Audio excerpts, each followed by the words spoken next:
मित्रांनो नमस्कार. तुमचं माझ्या YouTube चॅनलमध्ये स्वागत आहे. आज शनिवारची सकाळ आणि बरोबर 8:15 मी तुमच्यासाठी सर्वात महत्वाची अपडेट घेऊन आलो आहे. आज आपण पाहणार आहोत पवित्र पोर्टल शिक्षक भरती 2025 मधील TAIT परीक्षेचा अपेक्षित कट ऑफ आपल्याला बघायचा आहे. आणि हा कट ऑफ बघत असताना आपण याच्यामध्ये रिक्त पदांची जी काही संख्या आहे ती गृहीत धरतोय मित्र, अंदाजे गृहीत धरतोय. तर सध्या बरेच जे काही आपले शिक्षक उमेदवारांच्या मनात एकच मोठा संभ्रम आहे. जर आगामी भरतीमध्ये रिक्त पदांची संख्या 8,000 पासून जर 15,000 दरम्यान आली तर आपला सेफ स्कोअर काय राहणार आहे. आणि आपण प्रवर्गानुसार त्यांच्या कॅटेगरीनुसार व समांतर आरक्षणानुसार सविस्तर आपल्याला विश्लेषण बघायचं. आणि हे विश्लेषण आपल्याला पाहण्यासाठी आपण जे काही आपल्याकडे हे आहे म्हणजे जे शिक्षक भरती 2025 याचं जे काही कट ऑफ आहे त्याचं आपण एक लाईव्ह एस्टिमेटर तयार केलेलं आहे. आणि हे एस्टिमेटर याच्यामध्ये आज आपण आणखी एक याला मॉडिफाईड केलेलं आहे. याच्यामध्ये समांतर आरक्षण सुद्धा घेतलेलं आहे. प्रत्येक प्रवर्ग घेतलेला आहे, त्या प्रवर्गाला असणारं समांतर आरक्षण ते सुद्धा आपण घेतलेलं आहे. तर हे जे एस्टिमेटर आहे हे एस्टिमेटर मी आता या स्क्रीनवर शेअर करतो. आणि त्यासाठी तुम्हाला हा जो व्हिडिओ आहे हा सुरुवातीपासून शेवटपर्यंत बघावा लागणार आहे. याला तुम्ही स्किप करू नका, कारण हा फार महत्वाचा व्हिडिओ आहे तुमच्यासाठी. कारण जे काही आपले शिक्षक उमेदवार आहेत ते कमेंट्स मध्ये त्यांचा इंडिव्हिज्युअल स्कोर मला टाकतात, सर आमचं होईल का, आमचं जेडपीला होईल का. तर हा निर्णय मित्र हो या टेबल वरून तुम्हाला घ्यायचा आहे. माझ्या ज्या बहिणी आहेत, महिला शिक्षक उमेदवार भगिनी आहेत, त्या सुद्धा मला विचारतात की सर समांतर आरक्षणानुसार आमचा फक्त महिलांचाच एक तुम्ही व्हिडिओ बनवा. असं सुद्धा एका माझ्या महिला भगिनीची मला एक कमेंट्स आली होती. तर आज मी या व्हिडिओमध्ये सर्वच सर्व म्हणजे ज्या काही याच्यामध्ये आपण गोष्टी इन्व्हॉल्ड करायला पाहिजेत त्या सर्व इन्व्हॉल्ड केलेल्या आहेत. हा टेबल कसा आपण तयार केला मित्र, व्हिडिओची लांबी वाढते त्याला आता माझा नाईलाज आहे, कारण प्रत्येक गोष्टीचं जर आपल्याला सविस्तर स्पष्टीकरण द्यायचं असेल आणि आपले जे शिक्षक उमेदवार आहेत त्यांच्या मनामध्ये कुठलाच डाऊट नको आहे आणि त्या दृष्टिकोनातून जर व्हिडिओ बनवायचा आहे आणि प्रत्येक गोष्टीवर आपल्याला तुमच्यासोबत चर्चा करायची असेल तर व्हिडिओची लांबी ही वाढतेच. बघा हा टेबल मी एक तयार केलेला आहे. याच्यामध्ये मी सेल्फ सर्टिफिकेशन केलेल्या उमेदवारांची जी संख्या आहे ती मीडिया रिपोर्ट नुसार आपल्याला मिळालेली आहे, ती आहे 1,70,178. त्यानंतर एकूण रिक्त पद मी इथं 0 ठेवलेले आहेत. आणि हा खाली मी आपलं जे एस्टिमेटर आहे म्हणजे TAIT cut off live estimator असं म्हणतो आम्ही याला, ते आपण खाली दिलेलं आहे. याच्यामध्ये तुम्हाला असं दिसेल की इथं प्रवर्ग आहे, प्रवर्गामध्ये मी सर्व कॅटेगरी घेतलेल्या आहेत. SC BC आहे, त्यांचं 10% आहे, OBC आहे, SC आहे, ST आहे, BJE, NTB आहे, त्याच्यानंतर NTC आहे, NTD, SBC, EWS आणि राहिलेल्या ज्या जागा असतात त्या ओपन म्हणजे ओपन कॉम्पिटिशन, हे लक्षात घ्या. त्याच्यामध्ये सर्व प्रवर्गाचे उमेदवार येतात. त्याच्यानंतर इथं एकूण जागा येतील मित्र हो, इथं सर्वसाधारण जागा येणार आहेत. या सर्वसाधारण जागांचा कट ऑफ म्हणजे प्रवर्गानुसार ज्या जागा येतात समांतर आरक्षण त्यातून मायनस झाल्यानंतर ज्या काही जागा राहतात त्याला सर्वसाधारण प्युअर जागा असं आपण म्हणतोय. तर त्या या कॉलम मध्ये दिलेल्या आहेत. इथे सर्वसाधारण जागा येतील, इथं सर्वसाधारण जागांचा कट ऑफ येईल. याच प्रवर्गाचा म्हणजे SEBC प्रवर्गाचा आपण या कॉलम मध्ये बघितलं तर महिलांना 30% आरक्षण येते, मग त्यांच्या जागा येतील. त्यानंतर इथं त्यांचा कट ऑफ येईल. पुढे माजी सैनिकांना 15% आहे, त्यांच्या जागा इथे येतील, त्यानंतर त्यांचा कट ऑफ येणार आहे. त्याच्यानंतर पुढे जर आपण गेलो समांतर आरक्षणामध्ये, तर अंशकालीन 10% आहे, त्यांच्या जागा या कॉलम मध्ये येतील आणि त्यांचा कट ऑफ इथे येणार आहे. याची आपल्याला पूर्ण आज सविस्तर चर्चा करण्याची आहे. खेळाडूच्या जागा 5% आहेत, दिव्यांग 5% आहेत, त्याच्यानंतर प्रकल्पग्रस्त 3% आहेत, त्यांच्या जागा त्यांच्या वाट्याला किती येतील, आणि भूकंपग्रस्त 1% आहे. असं हे सध्या लाईव्ह एस्टिमेटर TAIT कट ऑफचं आपण तयार केलेलं आहे शिक्षक भरती 2025 साठी. आणि आता सध्या तुम्हाला असं दिसेल की एकूण रिक्त पदांची संख्या इथं 0 असल्यामुळे याच्यामध्ये सर्व 0 दिसते आहे. जेव्हा आपण इथं एकूण रिक्त पदांची जागा टाकू तेव्हा तुमचे खाली तुमच्या प्रवर्गाला किती जागा उपलब्ध होतील त्याच्यानुसार आणि तुमचा TAIT चा कट ऑफ काय राहणार आहे हे सविस्तर तुम्हाला याच्यामध्ये दिसणार आहे. पुनश्च एकदा मी आपल्याला एक सांगेन, हे सगळं अंदाजे आहे. ज्या काही रिक्त पदांची संख्या आहे आपल्याला पवित्र पोर्टलच सांगू शकते, पण जे काही सोर्सेस असतात आणि जे काही मीडियामध्ये बातम्या येतात त्यांनी असं सांगितलेलं आहे की जवळपास म्हणजे 8,000 ते 15,000 याच्या दरम्यान जागा येणार आहेत. त्या 13,000 असू शकतात, 14,000 असू शकतात, 15,000ही असू शकतात. म्हणून आपल्याला हा अंदाज घेऊन प्रिफरन्स कसे द्यायचे, कारण कोणी असं म्हणतोय की सर रँक काढला माझा याचा उपयोग काय आम्हाला, तर आपल्याला याचा उपयोग प्रिफरन्स देण्यासाठी करावा लागतो. जे प्राधान्यक्रम तुम्हाला उपलब्ध होतील ते कशा प्रकारे द्यायचे, कारण वेगवेगळ्या जिल्ह्याचा कट ऑफ वेगवेगळा राहतो हेही सांगतो मी, कारण हा युनिव्हर्सल कट ऑफ नाही. याच्यामध्ये बदल होऊ शकतो परंतु मायनर बदल होतो, फार मोठा बदल असा मेजर बदल याच्यामध्ये होत नाही. या कट ऑफवर उमेदवाराची शैक्षणिक व्यावसायिक पात्रता परिणाम करते, त्यांचा विषय सुद्धा परिणाम करतो, हेही आपण लक्षात घ्यायला पाहिजे. तर सुरुवातीला आज आपल्याला इथं जो आकडा टाकायचा आहे, तर मी तुम्हाला 8,000 पासून तर 15,000 जर रिक्त पद आले तर TAIT चा कट ऑफ काय राहील ते आपल्याला आता जाणून घ्यायचं. पदांची संख्या आपण असेंडिंग ऑर्डरनं वाढवतो. सुरुवातीला 8,000, नंतर घेऊ 9,000, 10,000, 11,000, 12,000, 13,000, 14,000, 15,000 कारण शिक्षक उमेदवार म्हणतात तुम्हाला माहित आहे का, कुठून आणला तुम्ही हा आकडा. बरोबर आहे, त्यांचं काही प्रश्नच नाहीत, त्यांच्या मताशी मी सहमत आहे.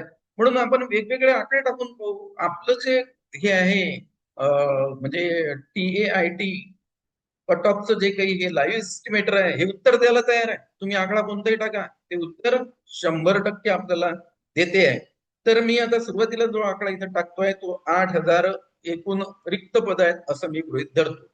आता होऊ शकते काही ठिकाणी असंही म्हटलंय की एकूण जागा 13,000 येतील, 13,000पैकी 8,000 ZPच्या आहेत, म्हणजे स्थानिक स्वराज्य संस्थाच्या आहेत, त्याच्यात महानगरपालिका पण आलेली आहे, त्याच्यात नगर परिषद आहे, ZPच्या 8,000 जागा आहेत. तर मग त्याचा कट ऑफ पण 8,000 जागा असतील म्हणजे विदाऊट इंटरव्ह्यू मध्ये येत असतील तर त्याचा कट ऑफ आता इथे येतो. बघा सगळे आकडे आता फ्लिप झालेले आहेत, कारण याच्यामध्ये फॉर्म्युले आपण सेटअप केलेले आहेत, त्यामुळे बाय डिफॉल्ट फटालकन सर्व आकडे येतात. आता 8,000 जागा असतील तर SCBCचा जो प्रवर्ग आहे त्याला 10% आरक्षण आहे, म्हणजे त्यांच्या हिशावर 800 जागा आहे. मग आता या 800 जागामध्ये सर्वसाधारण जागा किती येतील, महिला जे काही समांतर आरक्षण आहे, महिला नाही समांतर आरक्षण सोडून राहिलेल्या जागा त्यांच्या वाट्याला 240 येतात. त्यामुळे त्यांचा जो कट ऑफ आहे तो 136 ते 142च्या दरम्यान मध्ये राहू शकतो. कमीत रेंज घेतलेली आहे आपण, कमीत कमी 136 आणि जास्तीत जास्त 142, म्हणजे 136 पासून तर 142 या दरम्यान मध्ये त्यांचा कट ऑफ. त्याच्यानंतर महिला जे आहेत त्यांचं 30% आरक्षण येते, त्यांच्या हिशावर सुद्धा 240 जागा या 800 पैकी येतात. प्रवर्ग लक्षात घे, SEBC या प्रवर्गाविषयी आपण बोलतोय. तर मग ह्या ज्या महिला आरक्षण जर 30% आहे तर आमच्या महिला भगिनी जे आहेत ज्या SCBCच्या आहेत आणि त्या जर महिला समांतर आरक्षणामध्ये येत असतील तर त्यांच्या वाट्याला 240 जागा येतात आणि त्यांचा कट ऑफ येतो 132 ते 138 असा त्यांचा कट ऑफ येणार आहे, जर जागांची संख्या 8,000 आली तर. मग ती तुम्ही झटपीची गृहीत धरा, विदाऊट इंटरव्ह्यूची गृहीत धरा. त्याच्यानंतर माजी सैनिकांना 15% हे मिळत नाहीत एवढ्या जागा. त्यानंतर ह्या जागा मर्ज केल्या जातात, ही आपण लक्षात घ्या. पण त्याच्यासाठी शासनाला परवानगी घ्यावी लागते. तर यांच्या वाट्याला 120 जागा येतात आणि त्यांचा जो कट ऑफ आहे तो 111 ते 117 आहे. पुढे आपल्याला जायचं आहे.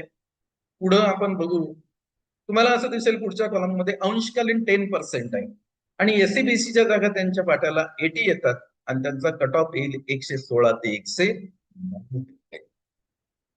नंतर आपण बघू खेळाडू 5% आहेत. आता यांच्या ज्या जागा आहेत त्या 40 येतात आणि त्यांचा कट ऑफ येणार आहे 121 ते 127. एसईबीसी हा प्रवर्ग आहे, हे लक्षात घ्या. पुढं दिव्यांगांना 5% समांतर आरक्षण आहे, त्यांच्या वाट्याला जागा 40 येतात. त्याच्यानंतर त्यांचा कट ऑफ 111 ते 117 येऊ शकते मित्र, या दरम्यान येऊ शकतो. प्रकल्पग्रस्त 3% आहे, त्यांच्या वाट्याला ज्या जागा येतात त्या 24 येतात आणि त्यांचा कट ऑफ येऊ शकतो 126 ते 132. पुढे भूकंपग्रस्त 1% त्यांना समांतर आरक्षण असते, त्यांच्या वाट्याला ज्या जागा येतात त्या 8 जागा येतात आणि त्यांचा जो कट ऑफ आहे तो कट ऑफ येणार आहे 124 ते 30. हे झालं एसईबीसीच. आता आपल्याला पुढला जो प्रवर्ग आहे तो पुढला प्रवर्ग बघायचा आहे.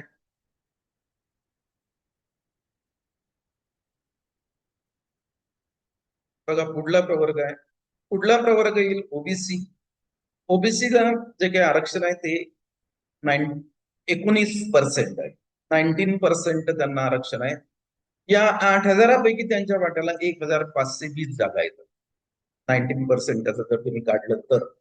मग आता समांतर आरक्षण गेल्यानंतर ज्या काही सर्वसाधारण जागा राहणार आहेत ओबीसी साठी त्यांची संख्या 456 आहे आणि त्यांचा कट ऑफ राहणार आहे 140 ते 146 या दरम्यानमध्ये. नंतर यांच्यामध्येच म्हणजे ओबीसी मध्ये ज्या काही आपल्या महिला भगिनी आहेत त्यांना 30% आरक्षण येते. तर त्यांच्या वाट्याला 456 जागा येतात आणि त्याचा जो कट ऑफ आहे तो 136 ते 142. माजी सैनिक यांच्या वाट्याला 228 जागा येतात, हे मिळत नाहीत, हे लक्षात घ्या. त्यांचा कट ऑफ 115 ते 121 येईल. त्याच्यानंतर अंशकालीन जे आहेत त्यांच्या वाट्याला पदवीधर अंशकालीन असतात, त्यांच्या वाट्याला 152 जागा येतात ओबीसी मधल्या आणि त्यांचा जो कट ऑफ आहे तो 120 ते 126 दरम्यान राहू.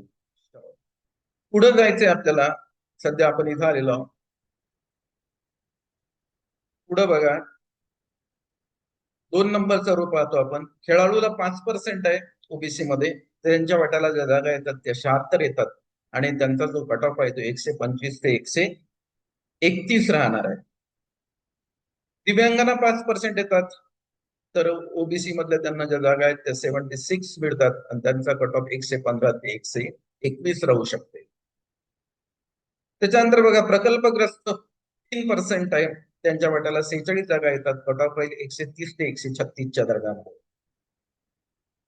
भूकंपग्रस्त 1%, त्यांच्या वाट्याला 15 जागा येतात, त्यांचा कट ऑफ राहणार आहे 128 ते 134 दरम्यान राहू शकते. हे बघितलं आपण ओबीसीच. जर एकूण रिक्त पदांची संख्या 8,000 असेल तर. त्याच्यानंतर आता एससी घ्यायचं. एससी ला 13% आहे, त्यामुळे त्यांच्या वाट्यावर आलेल्या जागा ज्या आहेत त्या 506. त्याच्यानंतर यांच्यामधलं समांतर आरक्षण वजा केल्यानंतर ज्या जागा राहतात त्या राहतात 167 आणि या 167 जागांचा जो काही कट ऑफ आहे तो 113 ते 123 दरम्यान राहू शकतो. 113 ते 123 हा सगळा सेफ झोनचा प्रकार आपण पाहतो. नंतर महिलांसाठी ज्या काही महिला आहेत आपल्या महिला भगिनी त्या एससी प्रवर्गामध्ये आहेत आणि त्यांना जर महिला समांतर आरक्षण आहे तर त्यांच्या वाट्याला 312 जागा येतात, त्यामुळे त्यांचा जो कट ऑफ आहे तो 126 ते 132 राहू शकतो. पुढे गेलो आपण तर इथं बघा माजी सैनिक आहे, त्यांच्या वाट्याला 15% आहेत म्हणजे 156 जागा येतील आणि त्यांचा जो कट ऑफ आहे तो 105 ते 111 या दरम्यान राहू शकतो. पुढं अंशकालीनच्या जागा जर घेतल्या आपण तर त्यांच्या वाट्याला 104 जागा येतात अंशकालीनच्या वाट्यात. बघा 104 जागा आल्या तर त्यांचा जो कट ऑफ तुम्हाला असं दिसेल 110 ते 116. खेळाडूंच्या वाट्याला 52 जागा येतात, त्यांचा कट ऑफ 115 ते 121 राहू शकते. त्याच्यानंतर दिव्यांग 52 जागा येतात त्यांच्या वाट्याला समांतर आरक्षणानुसार. SC प्रवर्ग पाहतोय आपण 105 ते 111. नंतर पुढं आपण जर प्रकल्पग्रस्त गेलो तर 3% जागा यांच्या वाट्याला येतात. तर ते हे जे आहेत एकूण सीट्स SC मधले 31 त्यांच्या वाट्याला येतात. त्यांचा कट ऑफ 120 ते 126 राहणार आहे. आणि पुढे गेलो आपण तर भूकंपग्रस्त 1% म्हणजे SC प्रवर्गातल्या ज्या जागा आहेत त्या 10 त्यांच्या वाट्याला येतात आणि त्यांचा कट ऑफ 118 ते 100 हे बघितलं आपण. एकूण रिक्त पदांची संख्या 8,000 हे वाढवू शकते. मी याच्याविषयी निगेटिव्ह विचार करत नाही. या जागा कमी झाल्या पाहिजे. मला आनंद आहे, माझे शिक्षक बांधव जितके जास्त रुजू होतील तितका माझा आनंद वाढणार आहे, हे आपण लक्षात घ्या. पुढचा प्रवर्ग आपल्याला बघायचा आहे.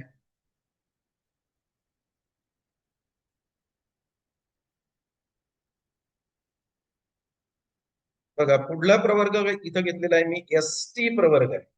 ST प्रवर्गाच्या 7% जागा. आता 7% नुसार 8,000 पैकी त्यांच्या वाट्याला किती जागा येतात? 560 येतात. 560 मधून जर समांतर आरक्षण काढलं तर त्यांच्या वाट्याला किती जागा येतील? 167. आणि त्यांचा जो कट ऑफ आहे तो 113 ते 123च्या दरम्यान सर्वसाधारणचा राहणार. त्यानंतर याच्यामधलं महिला आरक्षण जे 30% आहे आमच्या ST प्रवर्गामधल्या ज्या काही भगिनी आहेत त्यांच्यासाठी, तर त्यांच्या वाट्याला 168 जागा येतात आणि त्यांचा कट ऑफ 109 ते 119 राहणार आहे. त्याच्यानंतर माजी सैनिक आहे ते 15% आहे, 84 जागा येतात, त्यांचा कट ऑफ 88 ते 98 राहणार आहे. पुढं अंशकालीन यांच्या वाट्याला 56 जागा येतात, त्यांचा कट ऑफ 93 ते 103 राहू शकतो मित्र. अंशकालीनचा ST प्रवर्गाचा. पुढे जायचंय आपल्याला. पुढे आपल्याला पाहायचंय खेळाडू. खेळाडूचं बघा ST प्रवर्गामध्ये त्यांच्या वाट्याला 28 जागा येतात आणि त्यांचा कट ऑफ 98 ते 108 राहील. दिव्यांग त्यांच्या वाट्याला 28 जागा येतात, त्यांचा कट ऑफ 88 ते 98 राहणार आहे. प्रकल्पग्रस्तांना 3% त्यांच्या वाट्याला 17 जागा येतात, त्यांचा कट ऑफ 103 ते 113 राहणार आहे. भूकंपग्रस्त 1% त्यांच्या वाट्याला 6 जागा येतात, तर त्यांचा कट ऑफ 101 ते 111.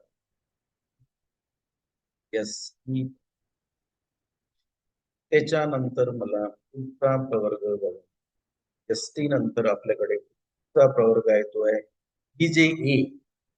सर्वच्या सर्व प्रवर्गाचा आपण आज कट ऑफ बघणार आहे. त्यासाठी आपण आजच्या व्हिडिओमध्ये 8,000 ही फिगर रिक्त पदांची ऍझ्युम केलेली आहे, गृहीत धरली. उद्या आपण 9,000 घेऊ, 10,000 घेऊ, 11,000 घेऊ, चालले पुढे पुढे. आपल्याकडे तयार आहे, याला काही वेळ लागत नाही कट ऑफ पाळायला. BJA 3% आहे, तर 8,000 पैकी यांच्या वाट्याला 240 जागा आहेत. मग या BJA मधलं समांतर आरक्षण गेल्यानंतर त्यांच्या वाट्याला सर्वसाधारणसाठी फक्त 13 जागा राहतात. सॉरी 73 जागा राहतात. किती जागा राहतात? 73. आणि याचा कट ऑफ 134 140. आता VJA मधल्या ज्या काही आपल्या महिला भगिनी आहेत त्या महिला भगिनींचा त्यांना जे 30% आरक्षण आहे, तर 30% नुसार त्यांच्या वाट्याला 72 जागा येतात आणि त्यांचा जो कट ऑफ आहे तो कट ऑफ 130 ते 136च्या दरम्यान राहणार. नंतर पुढे आपण माजी सैनिक घेतलं तर माजी सैनिकांसाठी 15% म्हणजे त्यांच्या वाट्याला 36 जागा येतात आणि त्यांचा कट ऑफ 109 ते 115. प्रवर्ग कुठला आहे? BJA हा प्रवर्ग आहे. नंतर आपण बघूया अंशकालीन आहे. 24 जागा त्यांच्या वाट्याला येतात. बघा, अंशकालीनच्या वाट्याला 24 जागा येतात. हे अंशकालीन आहे. बीजेए मधले त्यांच्या वाट्याला 24 जागा येतात. त्यांचा कट ऑफ 114 ते 120 च्या दरम्यान राहू शकतो. खेळाडूंना 5% त्यांच्या वाट्याला 12 जागा येतात. त्यांचा कट ऑफ 119 ते 125 च्या दरम्यान राहू शकतो. आणि दिव्यांग हे जर 5% येतात तर यांचा वाट्याला 12 जागा येतात आणि यांचा कट ऑफ 109 ते 115 येते. त्यानंतर प्रकल्पग्रस्त 3% त्यांच्या वाट्याला 7 जागा येतात तर त्यांचा कट ऑफ 124 ते 130 राहील. आणि पुढे भूकंपग्रस्त यांच्या वाट्याला 2 जागा येतात तर यांचा कट ऑफ 122 ते 128 च्या दरम्यान राहील, इन्क्लुडिंग 122 अँड 108. हा बघितला आपण बीजेए या प्रवर्गाचा कट ऑफ. मित्रो, व्हिडिओ हा सुरुवातीपासून मला शेवटपर्यंत बघायचा आहे, याला स्किप करू नका. अत्यंत महत्वाची बातमी आहे. याचा वापर करून आपल्याला कुठल्या जिल्ह्यामध्ये किती जागा आहेत ते बघून आपल्याला प्राधान्यक्रमाचा यापुढे डिटेल्स स्टडी करायचा आहे आणि मी तुमच्या सोबत आहे. त्यामुळे आपण याचा डिटेल्स स्टडी करू आणि तुम्हाला हे सुद्धा सांगू की सर, तुम्ही प्राधान्यक्रम अशा अशा प्रकारे या जिल्ह्यातले उमेदवार आहेत त्यांनी अशा प्राधान्यक्रम सेक्शनची प्रोबॅबिलिटी आहे ते वाढते आहे. मित्र, आपण बीजेए घेतलाय. आता पुढे आपल्याला जायचं आहे. बीजेए नंतर माझ्या टेबलमध्ये एनटीबी हा प्रवर्ग आहे. 2.50% त्यांचं जे आहे ते आरक्षण आहे. त्याच्या वाट्यानं त्यांच्या वाट्याला 200 जागा आहे. एकूण रिक्त जागा जर आपण 8,000 घेतलं तर त्यांच्या वाट्याला 200 जागा येतात. त्यामध्ये समांतर आरक्षण वगळून सर्वसाधारण जागा 60 राहतात आणि त्यांचा जो कट ऑफ आहे 132 ते 138च्या दरम्यान राहू शकतो. 132 ते 138 सर्वसाधारणचा.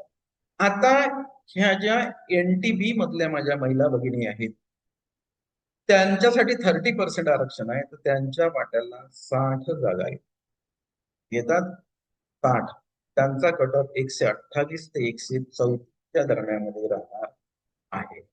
पुढे माजी सैनिक 15%, त्यांच्या वाट्याला 30 जागा येतात, तर त्यांचा कट ऑफ 107 ते 123च्या दरम्यान राहणार आहे. अंशकालीन यांच्या वाट्याला 20 जागा येतात, तर यांचा कट ऑफ काय राहते ते आता आपण बघणार आहे. अंशकालीनच्या वाट्याला 20 जागा येतात, त्यांचा कट ऑफ आपल्याला बघायचा आहे. बघा, इथं आलेलो आपण अंशकालीनच्या जागेला 20 जागा येतात, त्यांचा कट ऑफ 112 ते 118. त्याच्यानंतर खेळाडू 5%, तर यांच्या वाट्याला 10 जागा येतात, तर यांचा कट ऑफ 117 ते 123. त्याच्यानंतर दिव्यांग 5%, यांच्या वाट्याला 10 जागा येतात, तर यांचा कट ऑफ 107 ते 113 राहील. प्रकल्पग्रस्त 3%, तर यांच्या वाट्याला 6 जागा येतात, यांचा कट ऑफ 122 ते 128 राहणार आहे. नंतर भूकंपग्रस्त 1%, तर यांच्या वाट्याला 2 जागा येतात, यांचा कट ऑफ 120 ते 126 राहणार आहे. आता आपल्याला पुढचा प्रवर्ग घ्यायचा आहे. आपण जो आता प्रवर्ग घेतला तो मित्र हो एनटीबी हा प्रवर्ग आपण घेतलेला आहे.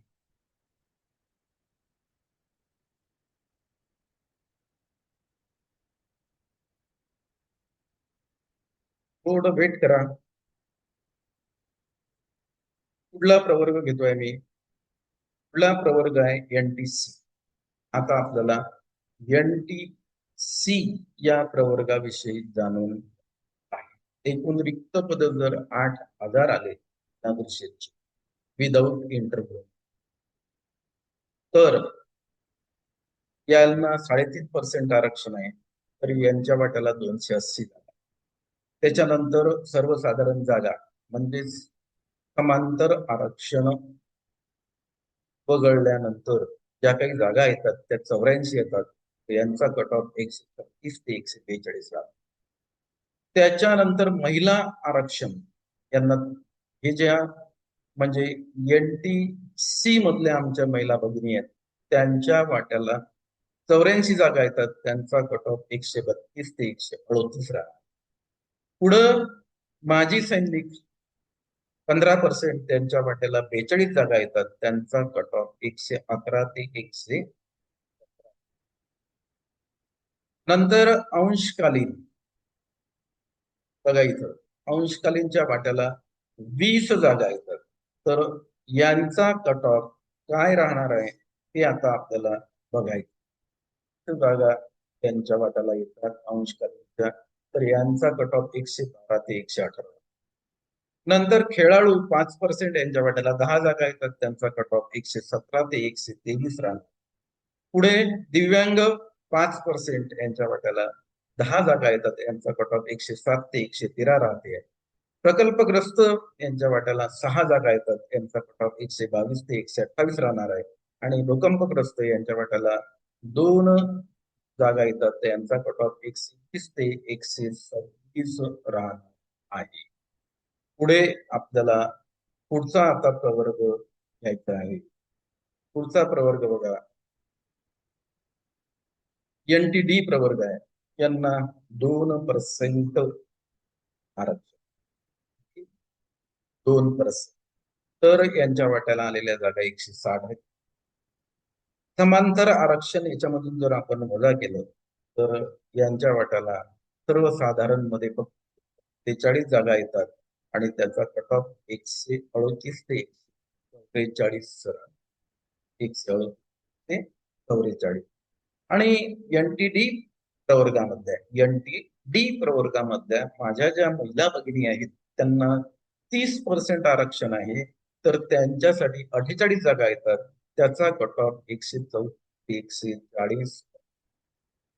त्यानंतर माजी सैनिक जे आहेत, माजी सैनिकांसाठी 15% म्हणजेच त्यांच्या वाट्याला 24 जागा येतात आणि त्याचा कट ऑफ 113 ते 119 येणार आहे. नंतर जे काही आपले अंशकालीन साठी जे काही रिझर्व्ह जागा आहेत त्यांच्या वाट्याला 16 जागा येतात. किती येतात? 16. तर त्यांचा सुद्धा आता आपल्याला कट ऑफ बघायचा आहे. बघा 16 जागा जर त्यांच्या वाट्याला येत असतील तर त्यांचा कट ऑफ 118 ते 124 येते. नंतर खेळाडू 5% यांच्या वाट्याला 8 जागा येतील तर त्यांचा कट ऑफ 123 ते 129 येणार आहे. दिव्यांग 5% यांच्या वाट्याला 8 जागा येतात. त्यांचा कट ऑफ 113 ते 119 येणार आहे. प्रकल्पग्रस्त 3% तर त्यांच्या वाट्याला 5 जागा येतात. त्यांचा कट ऑफ अंदाजे 128 ते 134 येणार आहे. आणि भूकंपग्रस्त 1% आहे तर त्यांच्या वाट्याला 2 जागा येतात. तर त्यांचा कट ऑफ 132 येणार आहे. हे आपण बघितलेलं आहे. पुढचा आता प्रवर्ग आपल्याला पुढला जो प्रवर्ग आहे तो SBC आहे. SBC प्रवर्ग आपण पाहू. यांना 2% आरक्षण आहे. तर आपण तर विदाऊट इंटरव्ह्यूच्या 8,000 जागा जर गृहीत धरतो अंदाजे 8,000 जागा जर असल्या तर यांच्या वाट्याला 160 जागा. आता 160 जागांमधून जर यांचं समांतर आरक्षण वजा केलं तर सर्वसाधारण जागा 47 राहतात. आणि या 47 जागांचा कट ऑफ या SBCचा 130 ते 136 राहणार आहे. त्यानंतर SBC मधल्या ज्या माझ्या महिला भगिनी आहेत त्यांना 30% आरक्षण आहे. कारण त्यांचा फार आग्रह होता, सर म्हणे एक व्हिडिओ तुम्ही फक्त महिलांच्या आरक्षणावर. तर मी आज सर्वच प्रवर्ग आणि याच्यामध्ये समांतर आरक्षण घेतलेलं आहे. हा व्हिडिओ तुम्हाला निश्चित आवडला याला लाईक करा. याला तुमचे जे शिक्षक उमेदवार आहेत त्यांच्यापर्यंत शेअर करा. आणि आपण नवीन असाल तर या युट्यूब चॅनलला सबस्क्राईब करा. म्हणजे उद्याची संख्या आणखी आपण इथं बदलू जागांची आणि उद्या आणखी काय कट ऑफ राहते ते आपल्याला बघायचं आहे. तसं आज आपण 8,000 घेतो तर 8,000पासून आपल्याला 15,000पर्यंत. म्हणजेच आमचे जे शिक्षक उमेदवार सांगतात वेगवेगळ्या जागा आहेत सर, तुम्ही कमी जागा घेता तर आपल्याला कमी जागा घेणेच नाही. आपल्याला 15,000च्या वरही जागा आल्या तर मला तर खूप आनंद होणार आहे. काही प्रश्नच येत नाही त्या बाबतीत. कारण 2012ला या भरतीवर बॅन आलेला आहे हे मला सांगतो. त्यानंतर माझे जे शिक्षक उमेदवार आहेत 2012 पासून ते प्रतीक्षेमध्ये आहेत. 2017 मध्ये काही उमेदवार लागलेले आहेत. 2022 मध्ये काही लागलेले आहेत आणि त्यानंतर आता पवित्र पोर्टलमध्ये हे 2025ची भरती. त्यामुळे त्यांचा वेटिंगचा जो टाइम पिरियड आहे तो खूप आहे. त्यामुळे त्यांना त्यांची संधी, त्यांनी जे शैक्षणिक आणि व्यावसायिक पात्रता घेतलेली आहे त्यामुळे त्यांना ती संधी मिळायला. तर मूळ विषयावर येतो. महिला एसबीसी मध्ये 30% आरक्षण आहे, त्यांच्या वाट्याला 48 जागा येतात. त्यांचा कट ऑफ 126 ते 132 राहू शकतो अंदाजे. नंतर माजी सैनिक 15%, 24 जागा त्यांच्या वाट्याला येतात. त्या जरी मिळाल्या नाहीत तरी हे जे जागा आहेत ह्या राखून ठेवाव्या लागतात भरती प्रक्रिया पूर्ण होईपर्यंत. आणि भरती प्रक्रिया पूर्ण झाल्यानंतरच मग संबंधित विभागाची परवानगी घेऊन ह्या जागा डायव्हर्ट केल्या जातात. हे लक्षात घ्या. सुरुवातीला हे केल्या जात नाहीत, ह्या एवढ्या मागच राहतील हे पण मी तुम्हाला सांगू. माजी सैनिक 15%, 24 जागा येतात. 105 ते 111 एसबीसी मधले जे काही माजी सैनिक उमेदवार आहेत त्यांना जे समांतर आरक्षण आहे त्यांच्या वाट्याला 24 जागा येतात आणि त्यांचा अंदाजे कट ऑफ 105 ते 111 राहू शकतो. त्याच्यानंतर आपण अंशकालीन मध्ये जाऊया. अंशकालीनला 10% त्यांनी रिझर्वेशन दिलेलं आहे. त्यांच्या वाट्याला बघा इथं 16 जागा येतात. त्यांचा कट ऑफ 110 ते 116 राहू शकते. नंतर एसबीसीचे आमचे जे खेळाडू बंधू आहेत त्यांना 5% समांतर आरक्षण आहे. त्यांच्या वाट्याला 8 जागा येतात. त्यांचा कट ऑफ 115 ते 131 राहू शकते. त्याच्यानंतर दिव्यांग 5% आहेत. त्यांच्या वाट्याला 8 जागा येतात एसबीसी मध्ये. 105 ते 111 त्यांचा कट ऑफ राहील. त्याच्यानंतर प्रकल्पग्रस्त 3% आहेत. त्यांच्या वाट्याला 5 जागा येतात. त्यांचा कट ऑफ 120 ते 126 अंदाजे राहू शकतो. भूकंपग्रस्त 1% आहे. त्यांच्या वाट्याला 2 जागा येतात. त्यांचा कट ऑफ 118 ते 124 राहणार आहे. पुढला प्रवर्ग मला घ्यायचा आहे मित्र. पुढला प्रवर्ग आहे तो आहे माझे जे बंधू आणि भगिनी आहेत ईडब्ल्यूएच चे. त्यांचा प्रवर्ग आहे. ईडब्ल्यूएस साठी 10% रिझर्वेशन आहे. 800 जागा त्यांच्या वाट्याला येतात. 800 जागा मधलं जर आपण समांतर आरक्षणाच्या जागा काढल्या तर जी काही सर्वसाधारण जागा राहतात त्या 240. म्हणजे हा आरक्षणही कसं वाटल्या जाते हे सुद्धा तुमच्या आता लक्षात या व्हिडिओच्या माध्यमातून आलं पाहिजे की आरक्षण हे कसं ठरवल्या जाते, कशा जागांचं वाटप कशा प्रकारे होते हे सुद्धा या व्हिडिओच्या माध्यमातून एक आपण जर समजा आपल्या सोबत मला जर चर्चा केली आणि ती चर्चा जर तुमच्यापर्यंत पोहोचली ती सार्थक झाली तर भरपूर झालेलं आहे. 240 जागा सर्वसाधारणच्या येतात. त्यांचा कट ऑफ 138 ते 143 राहू शकतो माझ्या अंदाजानुसार. त्याच्यानंतर माझा अंदाज म्हणजे माझं हे कॅल्क्युलेटर सांगते की जे कॅल्क्युलेटर आपण बनवतोय मागचा याच्यासाठी आपण काय केलं माहिती आहे का, तर 2022चा जो डेटा आहे त्याचा बराचसा वापर केला आणि त्याचा तो डेटा वापरूनच आपण हे कॅल्क्युलेटर तयार केलेलं आहे. म्हणून ही नियर अबाउट फिगर आहे, अंदाजे फिगर आहे. याच्यामध्ये फरक पडू शकतो. या फिगरवर तुमचं शैक्षणिक व्यावसायिक पात्रता, तुमचा विषय सुद्धा, तुमचं माध्यम सुद्धा परिणाम करते हे लक्षात घ्या. म्हणजे हा कमी सुद्धा होऊ शकतो. म्हणून सरनं असंच सांगितलेलं आहे, असंच येईल का असं नाही मित्र, कमी सुद्धा होऊ शकते पण फार फरक पडत नसतो हे आपण लक्षात घ्या. एरर आहे याच्यामध्ये, मी मान्यच करतो, काही प्रश्नच येत नाही. तर ईडब्ल्यूएस मध्ये आता महिला ज्या आपल्या भगिनी आहेत त्यांच्यासाठी 240 जागा आहेत. मी एकूण फिगर घेतली 8,000 विदाऊट इंटरव्ह्यूची. हे लक्षात घ्या. उद्या मी हे 9,000 घेईल, 10,000 पण घेईल, पाहू आपण काय याच्यामध्ये बदल होते तो. तर कट ऑफ जे आहेत आमच्या महिला भगिनी ईडब्ल्यूएस मधल्या ज्या 30% येतात त्यांच्या वाट्याला 240 जागा येतात आणि 134 ते 139 त्यांचा कट ऑफ येण्याचा अंदाज आहे. नंतर माजी सैनिक 15% त्यांच्या वाट्याला 120 जागा येतात. त्यांचा कट ऑफ 113 ते 118 येणार आहे. पुढे अंशकालीनच्या वाट्याला 80 जागा येतात. आता आपल्याला अंशकालीनच्या उमेदवारांचा कट ऑफ बघायचा आहे. बघा त्यांचा कट ऑफ 118 ते 123 राहू शकतो. पुढे आपण बघितलं तर खेळाडू 5% आहे. त्यांच्या वाट्याला 40 जागा येतात या EWS मध्ये, तर त्यांचा कट ऑफ 123 ते 128.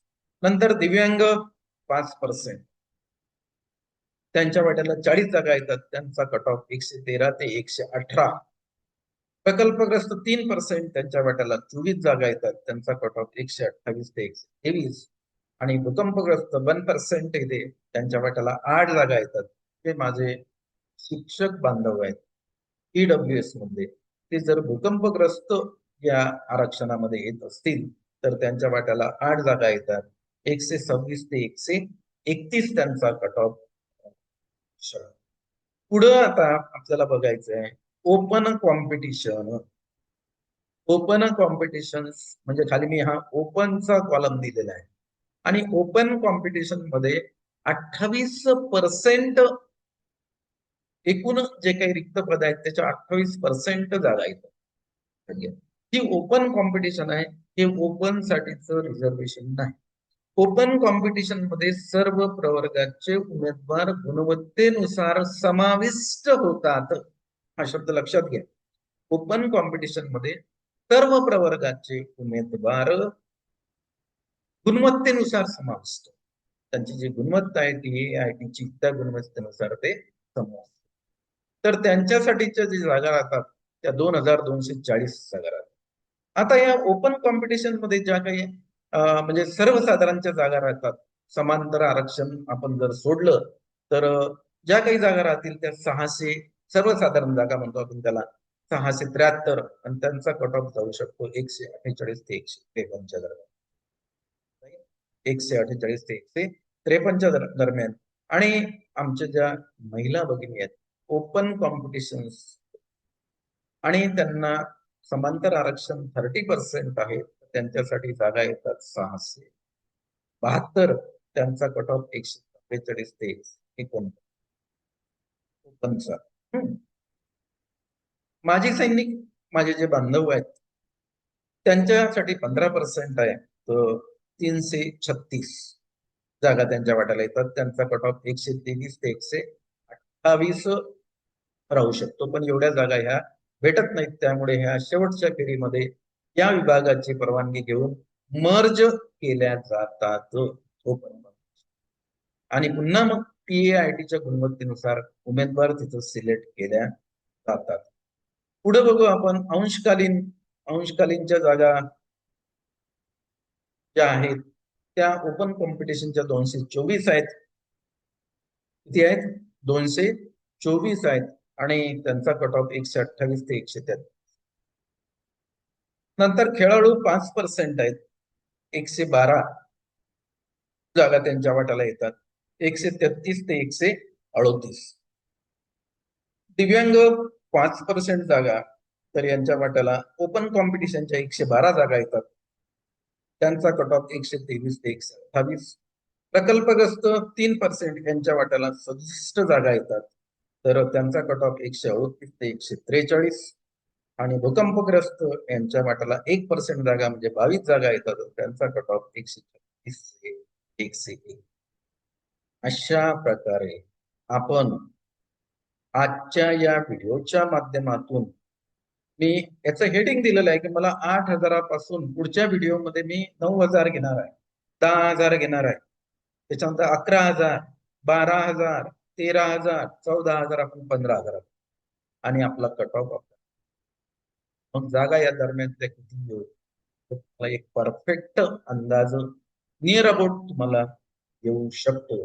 परंतु आज मी जी रिक्त पदांची ही जागा फिक्स, ही जी संख्या आहे ना, सेल्फ सर्टिफिकेशन केलेल्या उमेदवारांची संख्या बाकी पक्की आहे, ती 1,70,178 आलेलीच आहे. यामध्ये काहीच बदल होत नाही. बदल कुठं होतो? रिक्त पदांची जागा अजून पवित्र पोर्टलवर आली. कारण शेवटी विश्वास तुम्हाला कोणावर ठेवायचा आहे? पवित्र पोर्टलवरच आपल्याला विश्वास ठेवायचा आहे. हे सगळ्यात महत्वाचं आहे. ही फक्त काय माहित आहे काय की पूर्व आपल्याला तयारी करायची, प्राधान्यक्रम द्यायच्या अगोदर आपल्याला की बाबा आपला असा असा कट ऑफ राहू शकतो. मग आपण मागल्या वर्षीचे जे काही जिल्हे आहेत त्यांचा जर आपण कट ऑफ बघितला तर कोणत्या जिल्ह्याचे प्राधान्यक्रमाला द्यायला आपण सुरुवातीला करायला पाहिजे, हा याच्या मागचा उद्देश. हा स्टडी आपल्याला करायचा, आणि हा जे शिक्षक उमेदवार स्टडी करतात ना, मी बघितलेला आहे, हा माझा अनुभव आहे याच्याबद्दल, ज्यांचा TAIT चा स्कोर जास्त आहे ते सिस्टीमच्या बाहेर गेले. कारण त्यांनी काय केलं, त्यांना असं वाटलं की आपला TAIT चा स्कोर जास्त असल्यामुळे आपण 100% प्राधान्यक्रम नाही भरायचे, आपल्याला जिथं पाहिजे तिथंच नोकरी मिळाली पाहिजे, ते त्यांना मिळालं नाही. त्यामुळे ते सिस्टीमच्या बाहेर गेले आणि त्यांच्यापेक्षा जे कमी स्कोर असणारे जे काही शिक्षक उमेदवार आहेत ते सिस्टीमच्या आतमध्ये आले, ते जॉईन झाले, कारण त्यांनी स्टडी केला. हा याच्यामधला महत्वाचा भाग. आणि मी माझं वैयक्तिक उदाहरण सांगतो. माझी एक रिलेटिव्ह आहे, मी तिला 111 वर मागल्या वर्षी ती सिलेक्ट झालेली आहे. तिचा जो TAIT चा स्कोर आहे तो फक्त 111 होता. आणि त्याच्या पुढचे जे आहेत 112, 115, 116, 118 हे बाहेर राहिले सिस्टीम. कारण काय, त्यांनी प्राधान्यक्रम देत असताना कन्फ्युज. आणि मी काय केलं, प्राधान्यक्रम स्टडी करून 111 हे जे तिचा TAIT चा स्कोर आहे, तिला सांगितलं मी अगोदरच, म्हटलं महाराष्ट्रामध्ये तुझी इच्छा आहे का कुठेही जायची, जेवढे प्राधान्यक्रम आले तेवढे जर 100% भरले तर होऊ शकते. कारण बरेचसे शिक्षक उमेदवार ज्यांचा TAIT चा स्कोर हाय असतो ते पूर्ण प्राधान्यक्रम भरत नाही, कारण त्यांना असं वाटतं माझ्या गावाच्या जवळच, माझ्या घरूनच माझा जॉब झाला पाहिजे. आणि हा खरा चुकीचा समज आहे. मी बरेचदा हे सांगतो, जहा आपला पेट भरा वो अपना गाव. जिथं आपलं पोट भरेल तिथं आपल्याला आपला जॉब त्याला सुरक्षित करायला काहीच आपल्याला हरकत नाही, असं माझं तुम्हाला एक वैयक्तिक सजेशन राहील. म्हणून प्राधान्यक्रम जे येतील ते सर्वच्या सर्वच असं म्हणूच नका की मला, मी जर प्राधान्यक्रम समजा मुलाखती विना म्हणजे भरले आणि मुलाखतीसह भरले तर मला मुलाखतीसह मध्ये टाकतील आणि माझा मुलाखती विनाचा हक्क डावलतील, असं या सिस्टीम मध्ये होत नाही. कारण हे पूर्ण जे सिलेक्शन आहे की TAIT च्या स्कोअर नुसार होते. म्हणून जेवढे प्राधान्य आपल्याला येतील तेवढे प्राधान्यक्रम आपल्याला 100% भरायचे आहेत, ही माझी तुम्हाला हात जोडून विनंती राहणार आहे. जर आपल्याला याच्यामध्ये जागा जर आपल्याला फिक्स करायची असेल तर हा एक भाग तुम्ही याच्यामधला लक्षात घ्या. प्राधान्यक्रम आपल्याला 100% आहेत. कारण आता तुमची पाळी आहे. मी आजही पवित्र पोर्टलवर गेलो होतो. शिक्षक उमेदवारांसाठी जे नोटिफिकेशन आहे ते 14 जानेवारी 2026 आहे. त्याच्या पुढे अजून पवित्र पोर्टलवर शिक्षक उमेदवार आपले जे बंधू भगिनी आहेत त्यांच्यासाठी आजपर्यंत तरी आतापर्यंत आजच्या तारखेपर्यंत तरी कुठलंच नवीन नोटिफिकेशन नाही. ते नोटिफिकेशन आल्यानंतर आपण निश्चित शेअर करू. त्यानंतर माझ्याकडे काही जिल्ह्याची आकडेवारी आलेली आहे, जिल्हा परिषदच्या रिक्त पदांची, ते सुद्धा मला तुमच्या सोबत शेअर करायची आहे. पण हा सगळ्यात महत्वाचा सध्या मुद्दा आहे तो म्हणजे कट ऑफ आपल्याला अंदाजित काढायचे आणि त्याच्यानुसार आपल्याला आपले प्राधान्यक्रम भरायचे आहेत. या कट ऑफ वरून तुम्हाला समजेल की याच्यापेक्षा जर माझा स्कोर कमी असेल तर मी काय करायचं, दुर्गम भागामधल्या जिल्ह्यापासून सुरुवात करायला. हा याच्यामधला भाग आहे. आणि हा प्राधान्यक्रम एकदा फक्त म्हणजे हे येऊ द्या, जागांची संख्या येऊ द्या, त्यानंतर प्राधान्यक्रम येतात. मी पूर्ण डिटेल्स व्हिडिओ प्राधान्यक्रम कसे भरायचे याविषयी आपल्याला एका तासाचा व्हिडिओ जरी झाला तरी चालेल, पण पूर्ण अनुभव तुमच्या सोबत मी शेअर करतो. तर ठीक आहे मित्रो, आज मी 8,000 जागांचा कट ऑफ, कारण 8,000 जागा मी का घेतल्या तर हा ZP मध्ये येणारा जो आकडा आहे हा बरेचशा जे काही ऑफिसमध्ये जे वर्क करणारे अधिकारी आहेत ते म्हणतात हा इथपर्यंत भरती येऊ शकते. जे स्थानिक स्वराज्य संस्थांच्या शाळाची कमीत कमी 8,000 तर फिक्सच आहे, जास्तीत जास्त 10,000ही, कारण त्यामध्ये रिटायरमेंट जे काही आपले शिक्षक उमेदवार झालेले आहेत त्यांची सुद्धा संख्या घेतलेली आहे, ज्यांचं प्रमोशन झालेलं आहे, जे केंद्रपदी नियुक्त झालेले आहेत त्यांची सुद्धा ती संख्या घ्यायच्या तयारीमध्ये आहे. त्यामुळे ही मेगा भरती आहे तुमच्यासाठी, यावर तुम्ही 100% फोकस करा. या व्यतिरिक्त तुम्हाला काही स्टडी करायचं असेल तर तो करा.